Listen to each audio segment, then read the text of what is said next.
parte a série André Luiz, com o livro No Mundo Maior, Psicografia, de Francisco Cândido Xavier, ditado pelo Espírito André Luiz. Nós estamos no capítulo 17, no limiar das cavernas.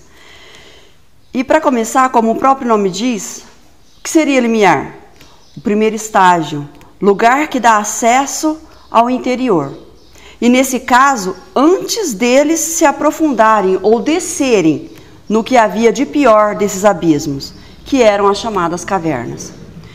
Bom, André, para entender o que acontecia nessas cavernas, ele fez um breve curso em um hospital psiquiátrico na Terra, onde pôde assistir a alguns casos de pessoas encarnadas que abusaram de seus talentos, como vimos no capítulo 16, em Alienados Mentais.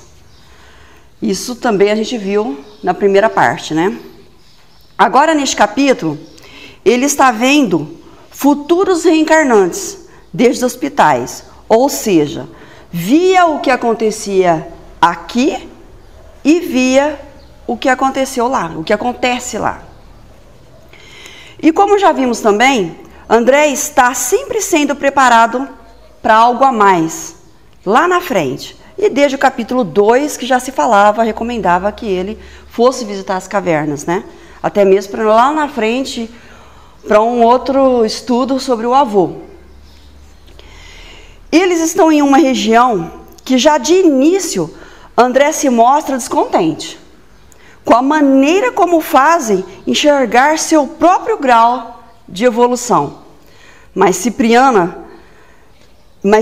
com todo o seu conhecimento e amor, que já conhecemos, e agora na posição de chefia, e ali, naquele local, acima de Calderaro, comunica a André que não poderá ir a todo local, que ele não tem preparo suficiente para ir a fundo nessas cavernas. Logo André se espanta, né? Deve ter pensado, tudo bem, em nosso lar ele entendeu sobre limpar e encher de novo o vaso. Mas aqui estou escrevendo até livros e fomos enviados por Eusébio, mas Cipriano sabia o que fazia. Em certos lugares ele poderia se perturbar. Ali ele observa que a primeira lição dessa caminhada era com ele mesmo, a aceitação. Ele poderia ser grande para escrever livros, mas para aqueles trabalho não. E eles seguem nas zonas sombrias. Ali André constata, mais uma vez, porque ele já sabia, que o baixo umbral, as trevas, o abismo, não tem luminosidade o dia inteiro. Ou seja, quanto mais se desce, os espíritos vivem como em antigos tempos rústicos, onde a iluminação era a base de tochas. E quanto mais fundo, mais espíritos endurecidos são, criminosos sem amor. E quanto mais se sobe, que ele havia verificado, mais luz em todos os sentidos das boas energias. Mas isto só constatou, né, que ele já via em outros estudos. Ele constata também que muitos espíritos daquele abismo os viam, mas que aqueles estavam tão presos às suas próprias energias negativas que eles nem ligavam. E também verificava que mesmo aqueles criminosos são socorridos com todo o amparo fraternal por irmãos abnegados quando há receptividade, tem que querer, por parte desses espíritos, pois uma das maiores alegrias dos céus é a de esvaziar os infernos. É uma frase linda, né? Essa é a da caridade, né? E André se surpreende com as contrariedades que havia visto anteriormente em outros locais. Em nosso lar, não era recomendada a volitação, só em algumas circunstâncias, para não humilhar quem não havia desenvolvido essa faculdade. E ali, um bando desses seres voavam a poucos metros e perto deles.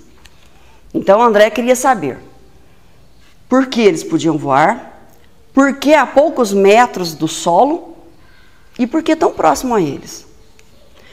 Vamos lá, volitar. É a capacidade que tem o espírito sob certas condições, de acordo com o seu grau evolutivo intelectual, de poder transportar-se e elevar-se do solo e deslocar-se numa espécie de voo. Sob essas circunstâncias, o espírito se transporta para onde quiser ou lhe for determinado, como em nosso lar, sob a ação e impulso da própria inteligência. Em um site bem conhecido, um pequeno texto sobre o que é volitação, eu encontrei uma frase dizendo que só poderiam volitar aqueles espíritos que fossem desenvolvidos moralmente. Falei, eita, contradição aqui com o livro, né? Por isso que é bom a gente usar o método de Kardec, né? Pesquisar em vários locais para constatarmos a verdade, né? No filme Ghost, para quem se lembra, o mocinho se espanta quando vê aquele espírito na estação, naquelas condições rústicas, chutando a latinha. E ele queria saber como ele fazia aquilo. E a cena. Concentração. Ele se mostrava rústico, mas sabia usar a faculdade como espírito rústico, de tocar a matéria. Ele era inteligente. Muitas casas espíritas, e eu vou abrir um parênteses aqui, principalmente quando lidam com famílias menos abastadas ou carentes materialmente, como uma evangelização familiar, os colocam em um saco e pelas suas condições sociais são excluídos, subjugados, como não providos de inteligência, e chegam a colocar em foco pessoas ou trabalhadores pela sua condição financeira ou bem visivelmente social, e por aquilo que materialmente podem oferecer à casa. É por isso que em uma casa espírita, todos que trabalham têm que estar envolvidos em estudos. Trabalho social é uma coisa, é necessário, é bom, resgata débitos, te auxilia em doenças e em dores, mas o estudo pode te garantir a caminhada de luz nas sombras. Agora, por que eles podiam volitar? Porque eram inteligentes. Eram criminosos, sim, mas que quando encarnados eram sábios para arquitetar planos para alcançar seus objetivos ambiciosos e egoístas. Exemplo disso agora seria esses empresários frios, que engendram meios de destruir outras empresas, levando à falência, para obtê-los por um valor irrisório, para que possam, de maneira contínua, enriquecer cada vez mais. Mas daquela época, que o livro foi escrito, ali encontravam exemplos de espíritos que na Terra eram grandes comerciantes de pessoas, de escravos, bem-sucedidos, que acumulavam riqueza em proveito próprio, sem nenhum auxílio ao próximo. E esses espíritos, para volitar, eles usavam a concentração, ou as energias magnéticas, ou as leis da fisiologia, e assim levitar, deslocar em voos. E por que eles volitavam a poucos metros do solo? Porque eles eram espíritos providos de inteligência intelectual, mas não eram providos de uma evolução moral. Não carregavam dentro de si amor ou caridade. Em suas mentes não existiam amor ao próximo ou a si, só o amor ao eu. E com certeza, além dos crimes que cometeram contra os outros, deviam carregar muitos outros vícios contra si mesmo. E somando tudo isso, todo esse círculo de energia, lhes deixavam pesados, densos, com voos próximos ao solo. Eram inteligentes para saber como fazer, mas não carregavam no íntimo a bondade para alcançar voos leves e altaneiros. E por que volitavam tão próximo a eles? Aqui vem o exemplo da colônia de nosso lar. Os espíritos que volitavam leves altaneiros em nosso lar eram inteligentes e carregavam a sua evolução, uma certa evolução moral. E os espíritos que não volitavam, mas que carregavam também uma certa evolução moral, não tinham essa faculdade, não sabiam manipular as forças da natureza. Mas essa colônia foi decidido que era acatado, e era acatado, não deveriam volitar perto dos que não podiam. Para não humilhar, havia respeito, havia humildade, sem se envaidecer do conhecimento que tinham. E nos abismos? Havia moral? Havia respeito?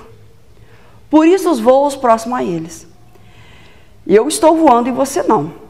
Esses espíritos trevosos desconsideravam André e Calderaro. Não queriam saber da evolução generosa de auxílio que carregavam. Por isso que dizem que é mais fácil lidar com pessoas simples de coração do que com uma pessoa com um certificado lustrado, estampado na parede. Assim, se alienarmos a inteligência com o amor, resultaremos em projetos prodigiosos e não em uma bomba atômica. Vamos lá.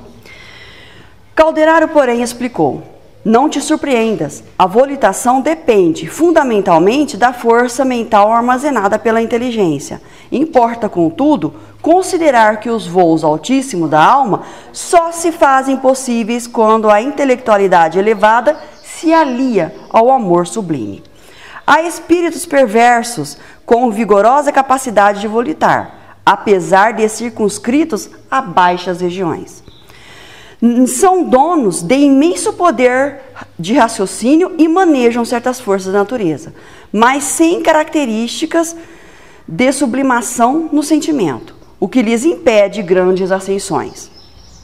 No que se refere, entretanto, a entidades admitidas à nossa colônia espiritual, ainda em grande número, incapacidade de usar tal vantagem. O fenômeno é natural. É mais fácil recolher criaturas de maiores acervos de amor, com reduzida inteligência, e convivermos com elas no processo evolutivo comum, do que abrigarmos pessoas sumanamente intelectuais, sem amor aos semelhantes. Com estas últimas, a vida em comum, no sentido construtivo, é quase impraticável. Impera ali a arrogância, né? Neste capítulo da volitação, portanto, é preciso observar os ascendentes naturais, levando em conta com a própria natureza que os servos voam baixo, procurando detritos, enquanto as andorinhas se erguem alto, buscando a primavera. Foi feito o reparo. Perguntei, lembrando-me das imposições terrenas. Mas e as necessidades de subsistência? O instrutor não se fez de rogado e informou: nada lhes falta quanto às exigências essenciais de socorro e da manutenção, como ocorre em um hospital de esfera carnal.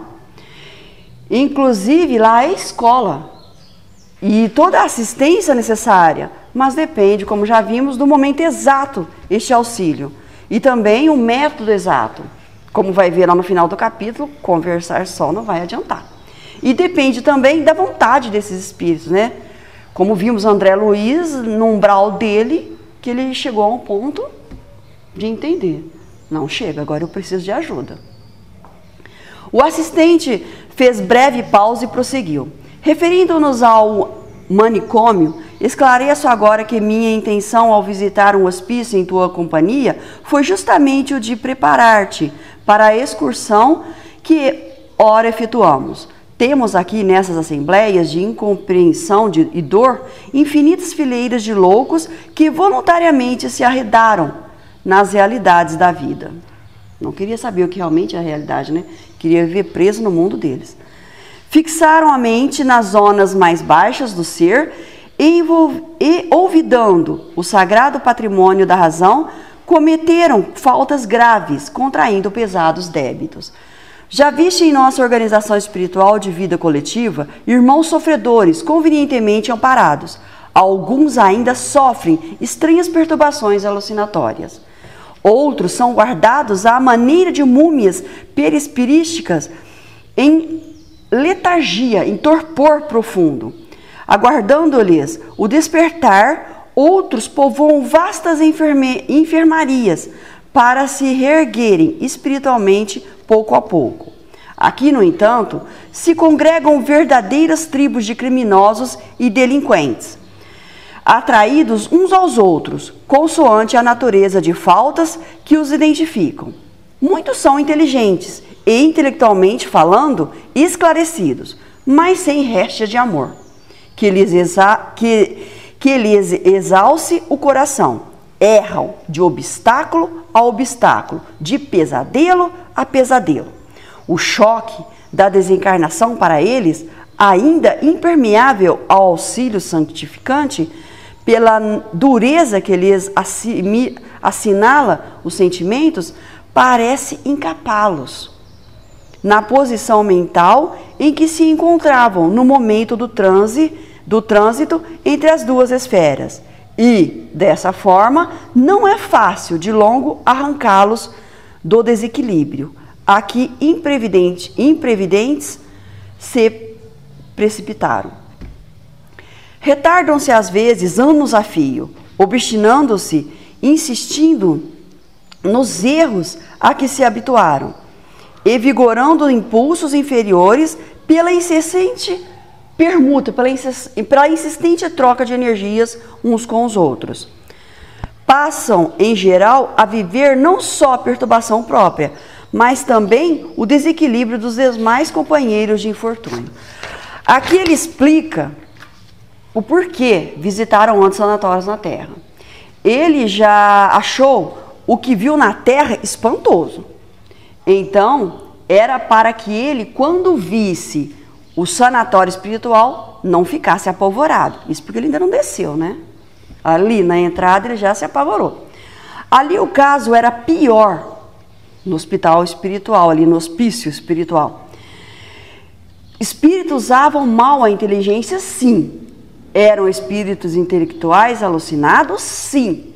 Mas que não viviam mentalmente só do que faziam, mas que alinhavam suas energias com outros espíritos, que também contraíram para si próprio pesados débitos, danificando seu próprio perispírito.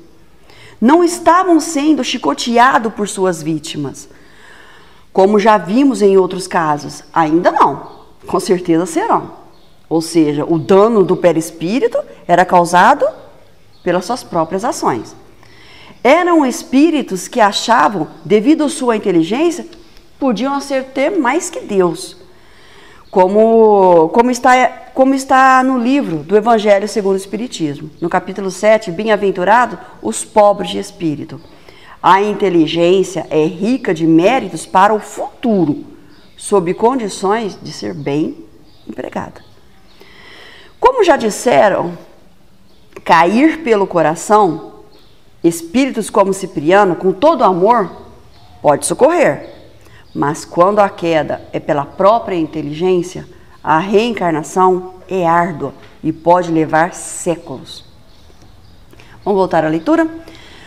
Antes do pandemônio, do tumulto que observamos, o orientador continuou. O Ébiro, que na mitologia grega era uma região situada abaixo da terra, acima do inferno, era a personificação das trevas e da escuridão. Dá-se para entender aqui que seria o purgatório de outras religiões, né? Só que no entendimento deles, eles vão ficar lá, né? E a gente sabe que não é assim, que existe a oportunidade divina, né? O estalar em eternas chamas de vingança divina é perigosa ilusão. Entretanto, os lugares purgatoriais dos desejos e das ações criminosas, aguardando as almas manchadas pelos desvarios, constituem realidades lógicas nas zonas espirituais do mundo. Aqui os avarentos, os homicidas, os cúpidos, que são os gananciosos, e os viciados de todos os tipos se agregam em deplorável situação de cegueira íntima. Formam cordões compactos, quer dizer, grupos, né? Inclinando-se mais e mais para os despenhadeiros. Cada qual possui romance horrível de angustiosos lances, prisioneiros de si mesmo, cerram o entendimento às revelações da vida e restringem os horizontes mentais, movimentando-se no seu próprio interior, em ação exclusiva nos impulsos primários, a cultivar o pretérito que deveriam eliminar, esquecer, tirar deles, né? No contrário, eles cultivavam. Em melhorando, são assistidos por ativas e abnegadas congregações de socorro que aqui funcionam. Autoridades mais graduadas de nossa esfera, atendendo a imperativos superiores, improvisam tribunais com funções educativas cujas sentenças, revelando amor e sabedoria, culminam sempre em determinações de trabalho regenerador através da reencarnação terrestre, da cruz terrestre. Seria o inverso do que acontece com as nossas prisões, né? Que criminosos 5 anos ficam lá e devolvem piores para a nossa sociedade, né? Ou de tarefas laboriosas no seio da natureza. Quando há suficiente, até esse seio da natureza aqui, é bom a gente frisar, né? Qual seria esse trabalho no seio da natureza, né? Qual seria essa limitação ali que eles teriam que ficar, né? Ali no seio da natureza para só tentar imaginar aí o que podem fazer com a natureza, né? Pode ser que... Quando há suficiente compreensão e arrependimento nos interessados que feriram a lei, ofendendo a si mesmo. Destes vastíssimos arsenal de alienação da mente, assombradas de culpa, sai o maior coeficiente das reencarnações dolorosas que povoam os círculos carnais. Daqui, como de outras zonas análogas, seguem para o campo físico, mais denso, milhões de irmãos em provas ríspidas, para que se livrem dos débitos e reharmonizem o íntimo perturbado. Poucos conseguem valer-se da oportunidade terrena, no sentido de restaurar as próprias energias. É sempre fácil fugir do caminho reto, muito difícil, porém, é o retorno. E às vezes a gente não consegue entender por que famílias inteiras encarnam em grupo e com uma deficiência visível. Nós temos um caso assim, né? Desde a avó até netos. E em diálogos a gente tenta entender se aquele grupo foi de grupo de espíritos que talvez cometessem crimes e pudessem estar ali. Mas, ao contrário de como muita gente pensa, a gente trabalhando até com criança dessas famílias, a gente percebe a inteligência ali. Às vezes, em casas espíritas, às vezes com 16, 17, 18, são colocados junto com os bebês, ainda, para serem evangelizados. Mas, numa desistência, aí são colocados com adolescentes, mas numa desistência de não conseguirem trabalhar com eles, te entregam. Vê o que você faz, porque eu não consigo e não aprende nada. Você põe na tua sala, você tenta passar ali para eles e você percebe que naquele diálogo, naquela conversa, eles respondem. Não emitem palavras, alguns sons, sorriso ou aceno com a cabeça. E eles estão aprendendo. A gente faz uma ideia de quando se evangeliza grávidas. Você pensa que não, mas o espírito está ali do lado. Eles são ali limitados físico, mas o espírito está ali. O mesmo aconteceu com uma outra menina, que era colocada com os bebês com 10 anos. Vê o que você faz enquanto está ali com você, mas depois manda para cá. E a menina tinha dentro dela a inteligência, ela conseguia entender. Ela ia te responder de acordo com as limitações dela. E você vê naquele grupo pessoas que podiam seguir, trilhar um caminho que talvez na próxima encarnação já está livre daquilo. E você via no grupo alguns que talvez o endereço de volta fosse o mesmo, dos abismos, entendeu? Dá para notar, é uma história assim bem... Enfim, o que eu quero dizer? Qual é o meu papel nisso tudo? É de subjugá-los? É de excluí-los? Eu entendo que de outros estudos estamos em um grupo. Vamos falar de um grupo espírita, em que em algum ponto a gente se encontrou. Se estamos juntos aqui, provavelmente já nos encontramos em outros pontos. Se eu encontro com essa família durante anos, eu não tenho, talvez, lá de outras, ou só por uma questão social, alguma responsabilidade sobre aquela família? Eu tenho. Eu tenho que cumprir meu papel. Senão, em alguma outra encarnação, eu vou cruzar de novo. Eu não tenho ainda o meu papel da responsabilidade? Qual é o meu papel? Qual é a minha responsabilidade? Eu não posso me excluir, me isentar da responsabilidade. Eu também sou uma trabalhadora. Por isso que tem que ter tomar cuidado quando a gente está num trabalho, numa casa, numa religião. Talvez seja mais fácil até contrair mais débito ainda, né? Se não tomar um certo cuidado de consciência. Neste instante, aproximou-se de nós enorme e barulhenta colmeia de sofredores. Tratava-se de tenebrosos agrupamentos de irmãos positivamente loucos. Falavam a esmo, comentando homicídios, rememoravam com palavras cruéis cenas indescritíveis de dor e de perversidade. Como lá no hospício que eles visitaram, eles continuavam falando daquilo que eles vivenciaram, né? Presos às suas épocas. Num deles atinou com nossa presença. Calderário, muito sereno, conhecendo-me a curiosidade inveterada, informou: estes infelizes permanecem jungidos, quer dizer, unidos uns com os outros, em obediência à afinidade quase perfeita, e são contidos apenas pelas leis vibratórias que os regem. Se quiseres, porém, entrar em relação com a história de alguns deles, sondamente individual, do tipo que te requeira maior atenção.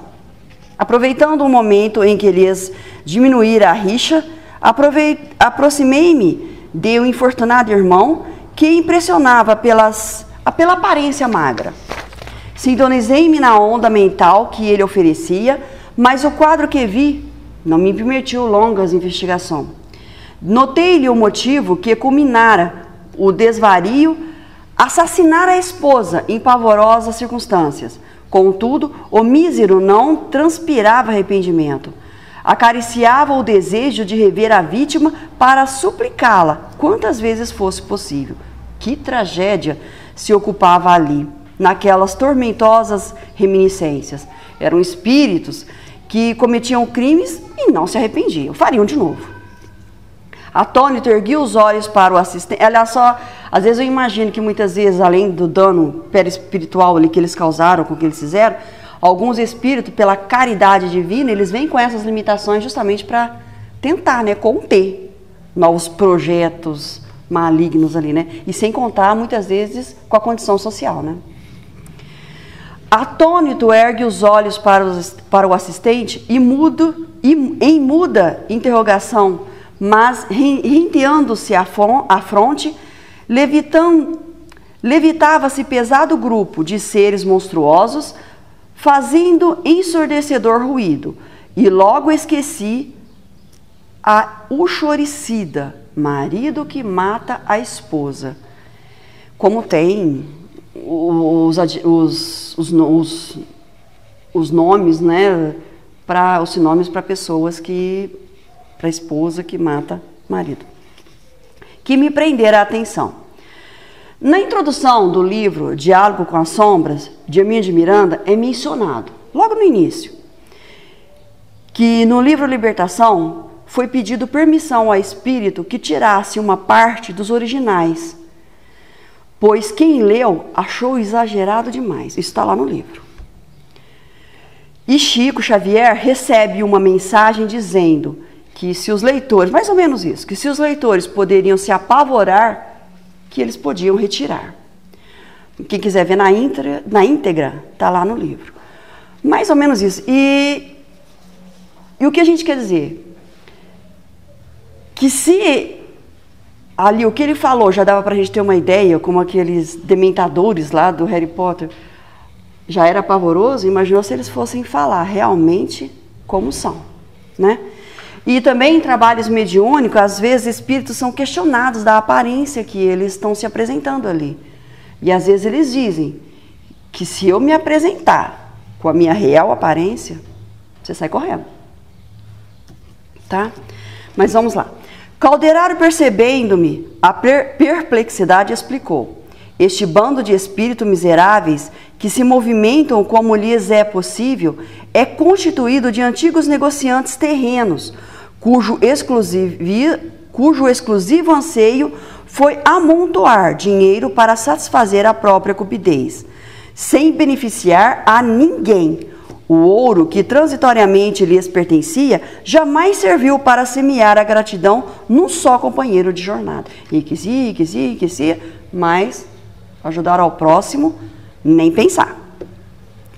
Famintos de fortuna fácil, inventaram 1000 recursos de monopolizar os lucros, grandes e pequenos, em nada lhes interessando a paz do próximo. Foram homens de pensamento ágil, sabiam voar mentalmente a longa distância, garantindo êxito absoluto a empresas materiais que levavam a termo com finalidade exclusivamente egoística. Não lhes incomodava o sofrimento dos vizinhos, ignoravam as dificuldades alheias. Nós muitas vezes ignoramos se tem uma briga numa casa vizinha, não, isso não é problema nosso. Isso é briga entre, tá lá, assistindo a barulheira do marido batendo na esposa. Não tenho nada a ver com isso, é problema deles, entre marido e mulher. Não sei se ainda é isso hoje, né? Uma ligação ali para, né, uma polícia ali, né? Não, mas tem muitos que encaram dessa forma. Despreocupavam-se do valor do tempo em relação ao aprimoramento da alma. Queriam unicamente acumular vantagens financeiras e nada mais. Divorciados da caridade, da compreensão e da luz divina, criaram para si mesmo o mito frio e rígido do ouro, fundindo com eles a mente vigorosa e o mesquinho coração. Escravizados agora à ideia fixa de ganhar sempre, voam pesadamente aqui e acolá. Se eles eram dessa forma, iam voar de maneira pesada, né? Próximo ao solo. Dementados e confundidos, procurando monopólios e lucros que não mais encontrarão. Viviam na ilusão de ainda reaver tudo, né? Conduí-me, quis deter alguns, confabular com eles fraternalmente, de modo a esclarecê-los. No entanto, o instrutor paralisou-me os braços, murmurando: que fazes? Seria inútil, impossível é reajustar no momento apenas com palavras. Tantas mentes em desequilíbrio cruel. Por isso que em muitos casos a necessidade da reencarnação com o corpo físico, demonstrando os danos do perispírito, como eu mencionei, né? E limitando suas ações no sofrimento e muitas vezes em condição social, como no caso da família, né, que eu mencionei, né? Corpo e questão social. E ainda apareciam indivíduos que cercavam ali a família, dizendo que eram padrinhos e se aproveitando da família. Até numa questão da menina, onde foi verificado, conversado com ele, porque ele poderia estar se aproveitando sexualmente da menina. Inclusive, num diálogo com a menina, eu pude ter dela por gestos e alguns sons, ela de uma certa forma confirmando. E horrível, tá? E até filhas dessa avó, que provavelmente devia pertencer ao mesmo grupo, se aproveitando ali da parte financeira, né, que eles recebiam. É triste. Vamos ver quem sai na trilha para uma reencarnação boa ou... impulsionando para a frente, concluiu: vamos, consumirias muitas semanas para conhecer a paisagem de dor que se estende à frente e dispomos apenas de algumas horas. É por isso que nós temos que nos preocupar, né, com a nossa encarnação agora, com a nossa avareza em acumular e não dividir. Nos preocuparmos mais com a nossa doação, material sim, mas doação de amor também, em todo o trabalho que fizermos. E se estamos então no trabalho social, cuidar de nossas iras, momentos de raiva, que pode levar até um suicídio, ou melhor, um homicídio. Amenizar nossa ambição, que pode chegar à loucura de prejudicar o próximo e a si mesmos, com excesso de trabalho, no intuito de comprar mais e mais, ou desmatando florestas para enriquecer, matando o vegetal, o animal, pesado débito. Controlando nossos vícios, é doloroso ver o efeito de um vício em um ente querido. Por isso, nos cuidarmos dos nossos próprios vícios, né, corporais. Nós erramos muito e temos que cuidar para o nosso endereço espiritual, para que não sejam os abismos. Bom, aqui nós terminamos o capítulo, mas não a caminhada, que a gente continua no próximo capítulo. Muito obrigada, que a paz esteja com todos nós.